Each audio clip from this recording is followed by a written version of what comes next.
Do you ever wish your day wasn't dictated by your health? Are you tired of being tired all the time, or is pain holding you back from enjoying your time with your family? Would you like to manage your symptoms holistically, but you just don't know where to begin? I am so excited that you're here. This podcast will help you understand how natural remedies work so you can relieve your symptoms and live a fuller life. My name is Penny. I'm an occupational therapist, past pharmaceutical rep, a mom, and a wife with a strong faith, and for 25 years, I battled through debilitating Crohn's disease. I took all the medicine and did all the surgeries that stole so much time with my family, but never truly healed me. I finally realized if I was going to survive this disease, I needed to open my stubborn eyes to alternative solutions. I researched how perfectly our bodies work with plants and a lifestyle that made my health less of a burden to my family and aligned so beautifully with my faith and my medical training.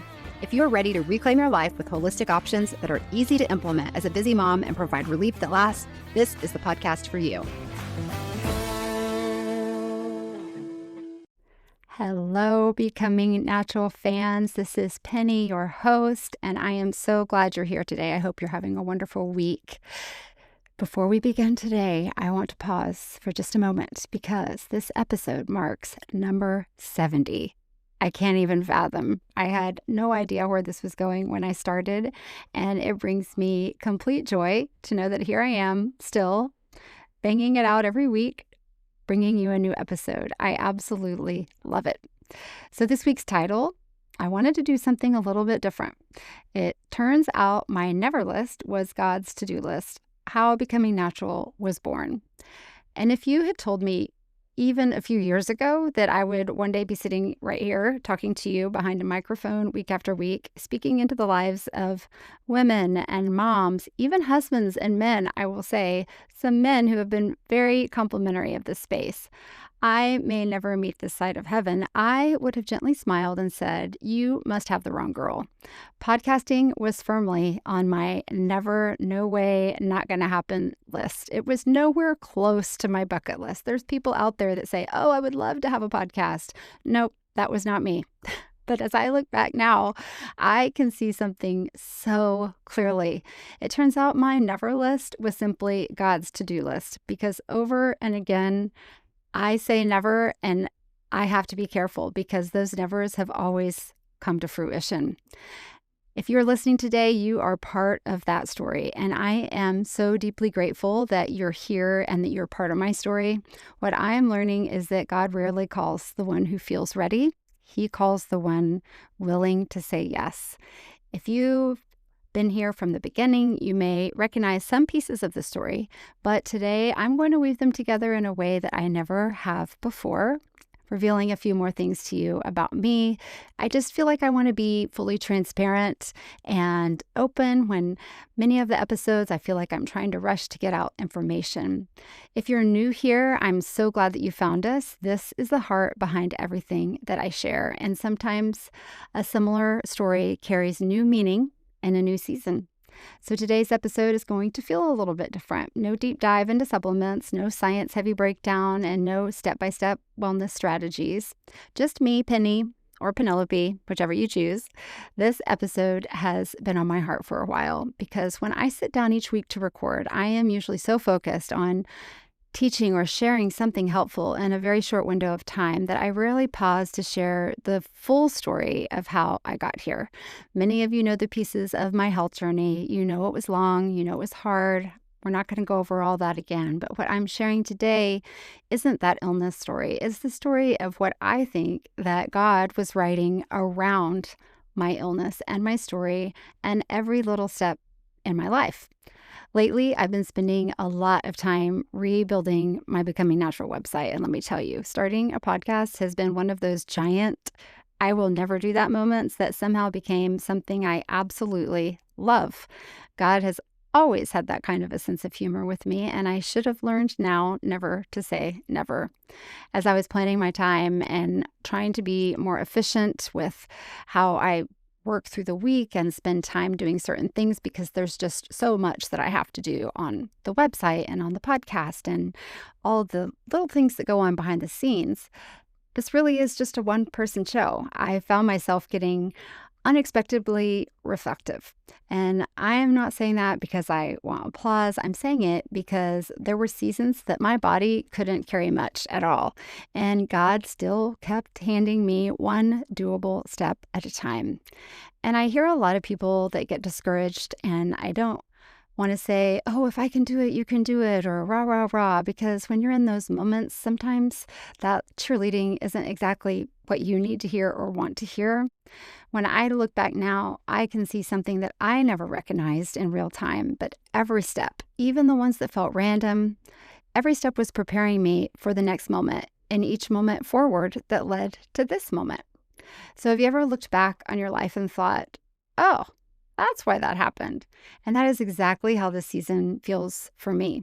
It turns out my I will never list was just, like I said, God's to-do list for me. So I'm going to rewind all the way back to high school, but stay with me. Don't tune me out because I promise this part moves quickly. But I took one of those intensive aptitude tests. You can imagine, not just the little bubble sheets that takes an hour in class. We did it in college. We did it in high school. This was a massive, focused 2-day aptitude test that drained my brain. At one time, I was convinced that I wanted to be an architect, which is a little bit comical if you actually know me, because I really don't have very good visuospatial skills, and let alone I'm not really a fan of really intensive math. I'm okay with adding and subtracting, but those are not the places that I shined on that test. And the test revealed something surprising that actually saved me a lot of time and grief. But research, medical writing, law, service-oriented work, helping people was the only thing in that test that truly resonated with me at the time. And interestingly, I also was finding that I loved my anatomy and physiology class in high school. Looking back now, it almost feels like a whisper over my entire life before I could hear it. When I was a senior in high school, I was so focused on all the senior things. When you're in high school, that's all that you can see past. I had no interest in looking into the details of my college. I had chosen college. For sure, I chose the college that I loved and the location with absolutely no idea of my major. My mom, of course, read the majors book from TCU cover to cover back when there was actually a book that you could read, and she suggested I look into occupational therapy. And I remember thinking, what is occupational therapy? But one opportunity led to another, and before I had to overthink it, I was accepted to a master's program at Washington University in St. Louis after my junior year of college. And let me tell you, I studied harder there than I had ever studied in my entire life, the kind of studying where you are afraid to fall asleep the night before an exam because you're convinced that information might just completely evaporate from your brain. Neuroscience was that class for me, and that was the weed out class, Dr. Omley.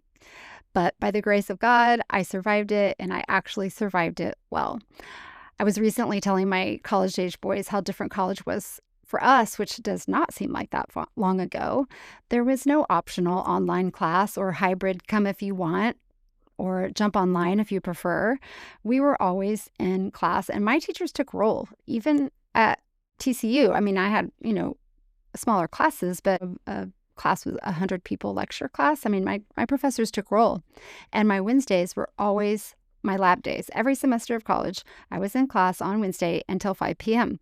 It was always a lab, and I was truly a lab rat, whether it be chemistry or physics or biology or anatomy, everything, always labs. Without realizing it, I was developing that clinical thinking, research habits, and my deep curiosity about the human body that still shapes me today. So after graduating from graduate school and getting my licensing exam passed, hooray, I landed my first position in an acute care position inside a level 1 hospital, which means it's the highest level of care you can get. That's where people life flight. That's where you have the most severe cases. And while boasting of a level 4, which is the opposite measurement, but that's the best, neonatal ICU, meaning we had the highest level of care for premature babies and complicated births and neonatal surgeries. So I was in the thick of it. I was learning in the ICU, doing trauma patients, stroke, cardiac care, neonatal patients, the very environment I had confidently stated, I will never work there. That is too scary. And of course, I absolutely loved it. I loved that I didn't know what was behind the next door. I loved that every patient wasn't the same and that I had to think on my feet. I absolutely loved my job. Isn't that just like God? The season taught me something I still lean on today. Sometimes the door that you are most afraid of is the very one that makes you brave. And I learned at a pace that I felt like I was drinking from a fire hose. Every patient sent me home researching and studying, wanting to understand more about their diagnosis and how I could treat them. Medical school was still quietly sitting on the horizon because that was my dream if I loved OT. But my body had different plans, which was okay. But my symptoms related to my Crohn's disease began escalating, and emergency surgeries followed more than once, which I've shared with you before. And eventually, I had to face a difficult truth that I needed a path that allowed my body to survive. And I didn't just grieve that surgery, I grieved the version of my life that I thought I was building as an OT. If you've ever had a dream rerouted by something outside of your control, you understand that kind of grief. I still maintain my license. I still continue to practice OT today, but I didn't know that that was going to be able to be possible at the time. So during one of my recoveries, almost on a whim, I sent a couple resumes to pharmaceutical companies because my sister was in the industry, and I kind of forgot about it. And one day, months later, I came home to a message on my answering machine, which some of you are smiling right now, remembering what a true answering machine was. It was a message about a job. I called back casually, assuming I was scheduling an interview. Oh no, that was the interview. So when the manager asked my greatest weakness, my mind went completely blank. I was completely unprepared, had no idea this was going to be an interview. I was exhausted from my day at work, and I just blurted out, well, I guess I'm perfect. I don't have any weaknesses. I still laugh thinking about it, thinking, oh, well, there goes that job. It was not quite the professional rehearsed interview response that I should have given or that either of us was expecting, but by some miracle, he loved the honesty and we both were dying laughing, and ultimately I got the job. So honesty is your best policy. Pharmaceutical sales gave my body some breathing room to heal. And more importantly, it widened my lens of the medical world. I saw healthcare from a completely different angle than I saw when I was treating patients and working with physicians in the heat of the moment with our emergent patients. I saw the pressures of physicians they were facing in the office, and I saw how decisions were made with a patient who was actually walking into the office instead of being brought in on a gurney. At that time, I thought my decision to do pharmaceuticals was kind of stepping sideways. In reality, God was expanding my understanding for my future self. Nothing about this season was wasted, and I really did enjoy my job. I just missed patient care. I love patient care. So marriage came, babies followed, then we moved. And somewhere in that season, blogging was just beginning to emerge. Yes, I was there before blogs existed. And I started a family blog simply to post pictures and tell stories about my boys so my family could keep up with us from hundreds of miles away. Nobody knew what blogs were, really. I had a friend who had a pretty popular blog, and I was like, oh, I can do this and just share it with my family. So there was no plan to be anything but a family journal, just a connection. I had great subjects that easily provided their own hilarious content, and I loved working on my writing. For the first time since I was forced to write in school, I actually found myself truly enjoying that aptitude, the art of writing and telling stories. And being new to our city, I found that I had time on my hands during nap times and decided to write a second blog that was more intentionally for a future public about my favorite things. Again, I still did not know how to market, advertise, do any of the things that we do now. Social media was not what it was, but I loved to share products with my friends or great gifts. And I really loved learning how to design a website and all the intricacies involved. So this is what this website/blog was about, my favorite things. One day, in the middle of Houston, I walked into a very popular skincare office and I saw a post that I had written, printed and framed on their waiting room table with my name across the top. I about fell over. It was amazing. It was a monumental moment. soon after a friend asked me if I was using affiliate links. This is before all the affiliate bloggers emerged, by the way. And I remember saying, affiliate what? I was truly writing and posting my favorite things for the sake of sharing. I had no idea you could monetize a blog or what monetize even meant. That was my introduction to the affiliate marketing before most people even knew what it meant, including myself. Soon, I launched an online shop from my couch during a season when my health again forced me to slow down.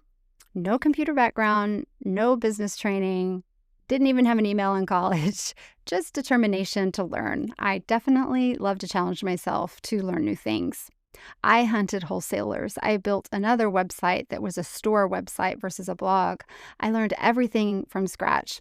I was learning confidence the same way you learn strength in rehab, small reps done imperfectly over time. Eventually, this led to purchasing a stationery company, and my husband and I negotiated the deal while I was hospitalized. Crazy when I think back on it. I streamlined their operations. I loved everything I learned and each of the customers that I served. After 6 years, I had to release it when my life shifted once more. But every step gave me something priceless, proof that starting messy is still starting. Eventually, my body and honestly my nervous system needed something new. I needed to slow down. I was healing deeper wounds, and EMDR, which I've shared with you, helped me process years that I had simply pushed through. And for the first time in my life, I learned how to say no. After a year of saying no, which I know is very difficult for a lot of people, including myself, to the less important things, a shift quietly arrived. I began sensing that I had weeded out all the things that I needed to say no to, and it was time to say yes again, but differently, only to what truly mattered to me. So when my yes to writing a chapter in an anthology became the book coach giving me a checklist of things I needed to do, I was good all the way up to the final checklist. Penny, you really need to start a podcast. I laughed internally, of course. Another outward was actually an internal whatever. That's not happening. Until one day, soon after that, which is amazing how things layer throughout our life, something changed everything. The people meant to hear you will find you. I learned that podcasts are driven by SEO, which is ultimately through word searching, so the important words that you use, versus the typical social media algorithms. And I just stopped and leaned in because I was not a fan of social media. For someone who never loved social media, that felt amazingly freeing. I could research, I could share, I could speak, no filters required. When I posted on Facebook, I always worried I was putting something in someone's feed they didn't want to see or hear. But if I created a podcast, only the people who wanted to hear what I had to say would find me. I absolutely loved it. And better yet, I didn't have to take my picture. I didn't have to put on makeup. I didn't have to get ready. I could sit here if I wanted to in my pajamas and record for the day. I stumbled upon a freebie soon after that, one week, about how to podcast. And after 3 days, I was sold. And when I signed up for that freebie course, I fully intended not to be swayed to enroll in the 6-month intensive course. And of course, never say never, I joined. It truly did set me up for success. It required research and homework and pushing my comfort zone in many different ways. And from that course, I recorded an intro, and then I froze for months, waiting to be perfect and waiting for the perfect plan or the perfect audio or the perfect website. And finally, in September, which was a few months later, I threw caution to the wind and released my first episode with no grand strategy at all. I had no idea what I was doing, and I just decided I'm going to start messy. I just had a desire to help someone care for their body and share the story that my pastor told me I needed to share. And maybe this was the way it was supposed to come out. Not the book, but maybe a podcast. Initially, I actually thought Crohn's would be my central focus because, of course, that's what I have the most experience with. But I quickly realized I was still too tender. I was too emotional reading posts, even in Crohn's communities of their pain and their struggles. I wanted to help them, but I knew where I was in those valleys. And while everyone wanted to help me, everyone gave me a solution and a suggestion, I was certain that I was too sick for any suggestion coming from a non-medical doctor. While I was on the side of healing and relief, the emotional baggage I was still carrying was still too much for Crohn's to be my primary focus day in and day out. Of course, I still want to help anyone who is in the trenches and share with them and help them, but I felt my calling might be in a different direction. So I was still searching, I was still learning. And one day, clarity emerged like a light bulb. Crohn's, it taught me endurance, but motherhood taught me urgency because I wasn't just fighting for me anymore. I was fighting for my family. My heart beats for the overwhelmed mom, the one raising children while running on empty, the one who knows something needs to change but has no idea where to begin, because that was me. I was her. 3 kids, chronic illness, chronic pain, determined not to let my kids experience a sick mom. So Becoming Natural was born from something very simple, helping women take small, doable steps towards a better health without drowning in information. Not perfection, progress. Messy, imperfect, baby step kind of progress. That was me when I needed the biggest hand. Today, I am deeply committed to this space and I absolutely love it. Even if nobody was listening to me, I would be having pure joy doing the research and doing the writing. There is far more behind this microphone than most people see. Hours of research, stacks of books, a quiet morning rhythm that honestly feels completely sacred to me now. And remember that aptitude test? Researching, writing, medicine, helping people. Every thread is now tied together. Only God could weave something so intentional. If you're in a season where you feel behind or broken or like you took the long way around, you have to know that God builds calling through detours, through chaos and immeasurable pain. I'm here to vouch for that. When life seems bleak, He is still writing your story. Somewhere along the way, I stopped asking God to make life easier and started trusting Him to make me stronger. That's a repeatable line. Somewhere along the way, I stopped asking God to make life easier, and I started trusting Him to make me stronger. I am wildly imperfect.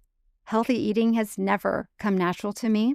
You can count on me to not want her veggies, but when most of your small intestine is gone, your body becomes a very honest teacher. So eating super poorly doesn't go well for me either. So I keep learning, I keep adjusting, I keep sharing, and it is not because I have arrived, but because I remember what it felt like to be overwhelmed and to be searching for something. I didn't becoming natural because life got easier. I came to this place because God taught me how to take the next small step anyway, even in the midst of life and all of its craziness. If Becoming Natural helps even one person feel less alone, it is completely worth it to me, because we are truly, fearfully, and wonderfully made. We are designed with a capacity for restoration that still humbles me, and I marvel at it as every time I end up coming to this conclusion when I write a new podcast. I want you to hear something very clearly, that I am not standing on the other side of this journey pretending to have it all figured out. I am still being shaped, I am still learning, and I am still growing. The research I spend my mornings immersed in, the conversations, the studying, it isn't just information I pass along. It is forming who I am still becoming as well. And maybe that's the invitation for all of us, to remain teachable, to stay curious, and to trust that God continues writing our story long after we think it should be finished. Growth didn't stop when my podcast began. In many ways, it is just getting started. I don't believe we ever truly arrive.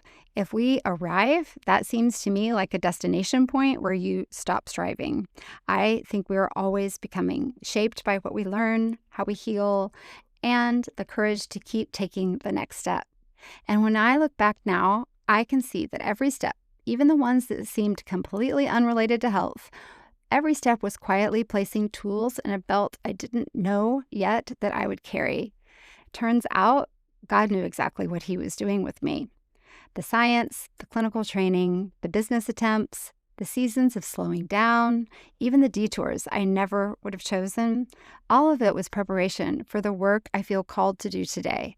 And in the spirit of full transparency with you, that work is still unfolding. I am still studying, still growing, still stretching to keep pace with where this message is reaching, not from pressure at all, but from the deep responsibility. Because if you are trusting me with your time and your health journey and the pieces of your story, I want to steward that well, your time and your journey. I want to be a good steward of that if you're trusting me.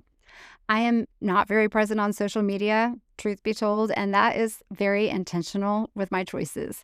There is nothing inherently wrong with being seen if social media is your thing, but for me, it stresses me out. I couldn't keep up with it, and the calling for me has always felt clearer in being heard. I have never been drawn to the noise, only to meaning. So when the world grows louder, my hope is that this space continues to feel steady, a place that you can come to learn, to breathe, and perhaps to feel a little less alone. And if there's one thing my life has taught me, it's that God never wastes a single chapter. The experiences you question, the skills that you have that you underestimate, the paths that seem disconnected, they may be forming you in ways that you cannot see right now. So wherever this finds you today, whether you feel like you are just beginning, starting over, or walking through a season you never would have chosen, trust that your story is still being written. Mine certainly is. If something in today's conversation spoke to your heart, consider sharing it with someone who may need to hear that same encouragement. And if this podcast has been a steady voice in your week, leaving a rating or a review is truly one of the kindest things that you can do to help me reach more women, even more men. I appreciate everyone. I just want to help people figure out their way. Thank you so much again for being here, for spending part of your day with me, for taking the small, faithful steps towards living. Keep becoming one small step at a time. Thank you so much. Have a great day. Thank you so much for tuning in today. If you've enjoyed today's episode, hit that follow button, leave a 5-star review if you're so willing, and help spread the message of Becoming Natural by sharing it with a friend. Check out the resources in the show notes and join the email list to stay on top of all the latest and greatest happenings at Becoming Natural as we roll out exciting new things while we grow. Until next time, take those baby steps to a more natural life and always give yourself grace. Progress, not perfection, is the goal. See you next week.